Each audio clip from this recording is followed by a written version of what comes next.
Assalamualaikum warahmatullahi wabarakatuh. Perkenalkan, nama saya Ummu Habibatus Solihah, peserta magang 1 YIN Tulungagung tahun 2021.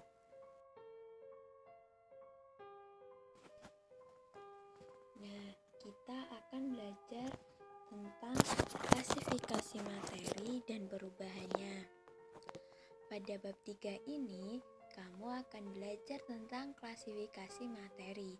Materi dapat dikelompokkan menjadi unsur, senyawa, dan campuran.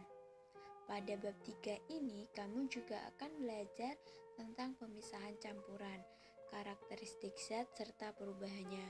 Kamu akan menemukan berbagai fakta unik tentang zat dan perubahannya dalam kehidupan sehari-hari. Kekaguman kamu juga akan bertambah besar kepada Sang Maha Pencipta dengan mengetahui bahwa benda-benda di sekitarmu dapat dikelompokkan menjadi kelompok yang berbeda-beda.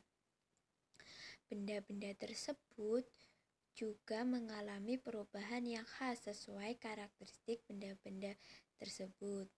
Nah, ketika kita memanaskan air sampai mendidih, terjadi perubahan wujud dari cair menjadi uap.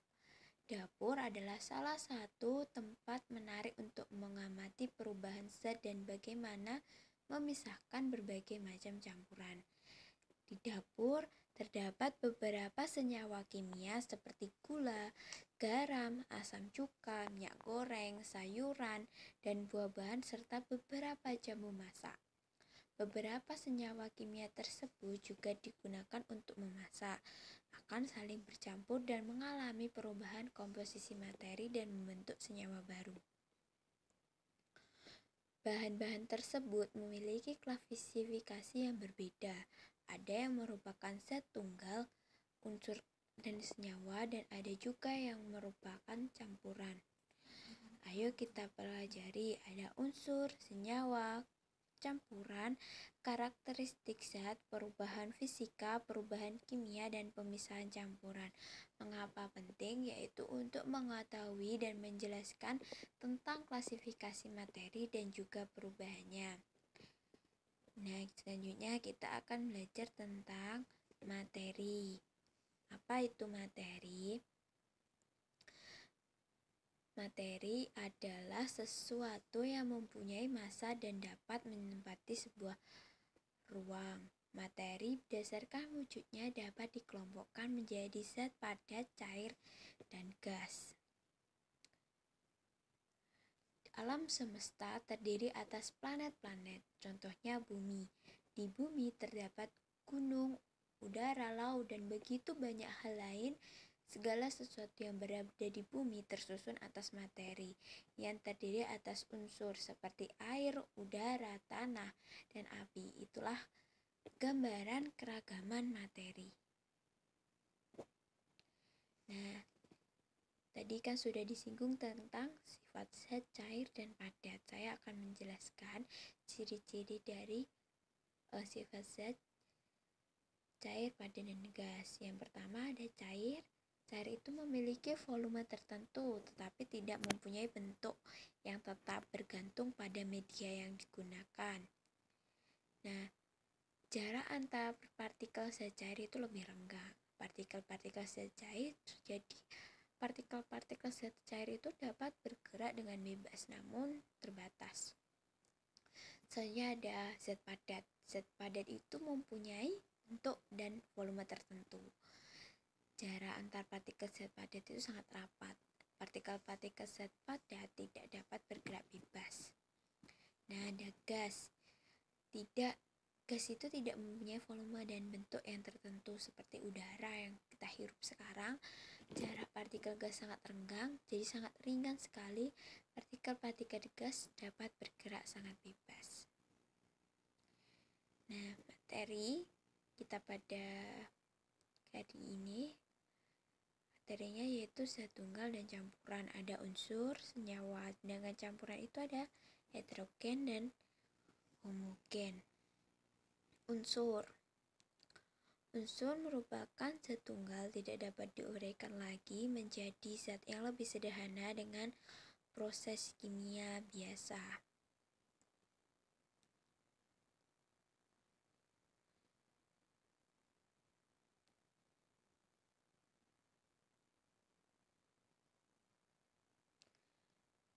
Nah, misalnya besi, timah, seng, tembaga, dan nikel sama dengan contoh emas di atas. Coba kamu perhatikan potongan besi bila dibagi menjadi bagian yang terkecil akan diperoleh atom besi. Demikian pula pada timah, seng, tembaga, dan nikel. Dari penjabaran tersebut, maka dapat disimpulkan bahwa unsur merupakan zat tunggal dan yang tidak dapat diuraikan lagi menjadi zat yang lebih sederhana dengan proses kimia. Bagian terkecil dari unsur adalah atom. Unsur diberi nama dengan menggunakan bahasa Latin.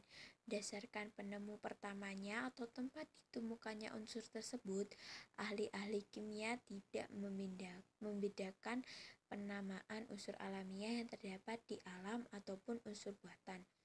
Beberapa unsur menggunakan nama untuk menghormati identitas penemunya atau tempat penemuannya.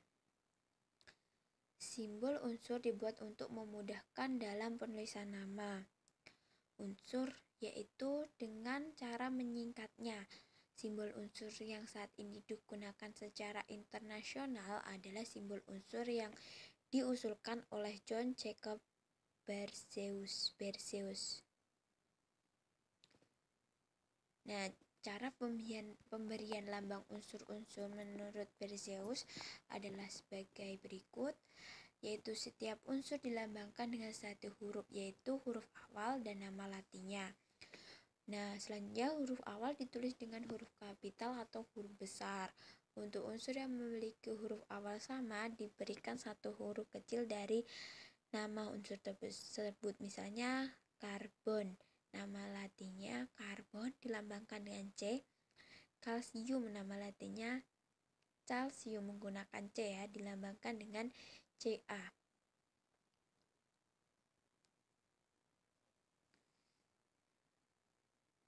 Nah, selanjutnya ada unsur logam dan non-logam memiliki perbedaan sifat fisika dan kimia berikut.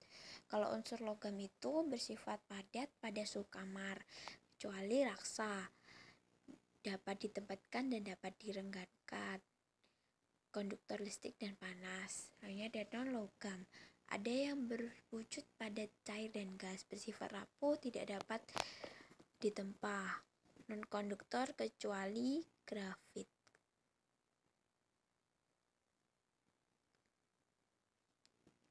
Selanjutnya ada senyawa.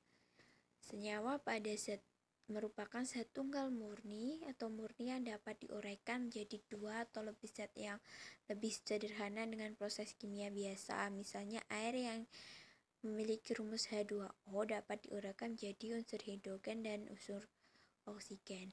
Dalam kehidupan sehari-hari, kita sering menggunakan air, gula, garam, asam, dan cuka, dan beberapa bahan lainnya. Bahan-bahan tersebut merupakan senyawa.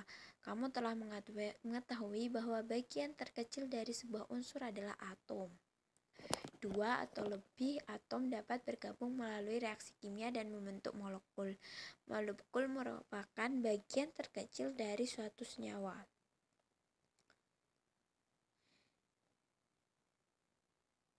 Suatu senyawa masih dapat diuraikan menjadi unsur-unsurnya. Dari uraian tersebut dapat dijelaskan bahwa senyawa merupakan zat tunggal atau murni. Bagaimana cara senyawa dapat terbentuk? Nah, ini yang perlu saya jelaskan. Senyawa terbentuk melalui proses pencampuran unsur secara kimia. Sifat suatu senyawa akan berbeda dengan sifat unsur-unsur penyusunnya. Misalkan sifat air sebagai senyawa akan berbeda dengan sifat gas hidrogen dan oksigen sebagai unsur penyusunnya. Pada suhu kamar, air berwujud cair sedangkan hidrogen dan oksigen keduanya berwujud gas.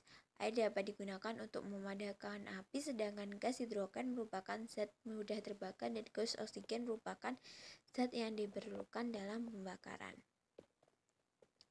Nah, bisa dilihat tabel yang ada yang saya cantumkan di PPT. Selanjutnya ada campuran. Campuran adalah suatu materi yang terdiri atas dua zat atau lebih yang masih mempunyai sifat zat asalnya. Contoh beberapa campuran yang sering kita jumpai dalam kehidupan sehari-hari adalah susu coklat, air sungai, udara, batuan, garam, berdodium, dan paduan logam. Kamu mungkin sering menggunakan berbagai jenis campuran, misalnya ketika memasak, membuat teh manis atau kopi. Campuran adalah suatu materi yang terdiri atas dua zat atau lebih yang masih mempunyai sifat zat asalnya. Campuran dibedakan menjadi dua, yaitu campuran homogen dan heterogen. Nah, untuk campuran heterogen dan homogen akan saya jelaskan pada video selanjutnya. Terima kasih.